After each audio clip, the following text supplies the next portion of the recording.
वहशी जांगलू जैसे हैं।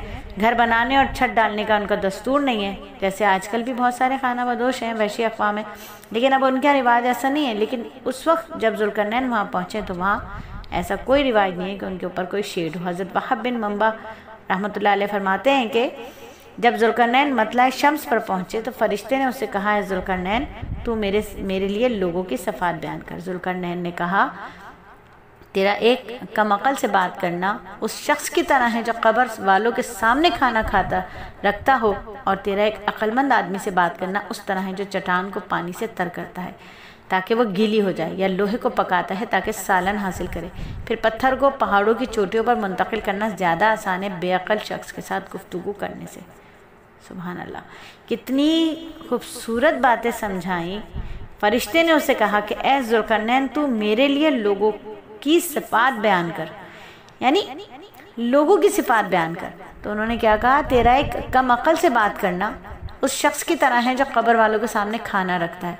यानी कम अक़ल से आदमी से बात करें ना, उसको अक़ल तो है नहीं, वो बात तो समझेगा नहीं।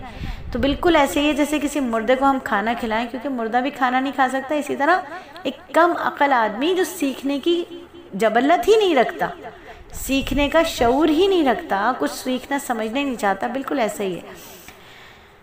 तो आगे जो इनकी कौम इनको मिली है, अल्लाह रब्बुल इज़्ज़त खुद फरमा रहे हैं उनके तर्ज़ ज़िंदगी के बारे में आयत नंबर 90 में कि नहीं बना दिया हमने उनके लिए आफताब से वरे कोई हिजाब, यानी उस कौम के पास धूप से बचाव के लिए कोई ओट नहीं थी, बल्कि सूरज की किरणें उन पर बराह रास्त पड़ती थी।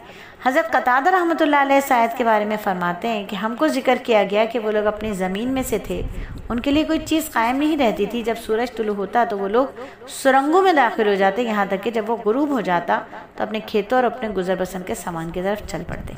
इसी तरह हज़रत सईद बिन जुबैर रहमतुल्लाह अलैह फरमाते हैं कि ये लोग सुर्ख रंग और छोटे कद के थे और उनके ठहरने की जगह गारें थी और उनकी मईशत का दारोमदार मछली पर था।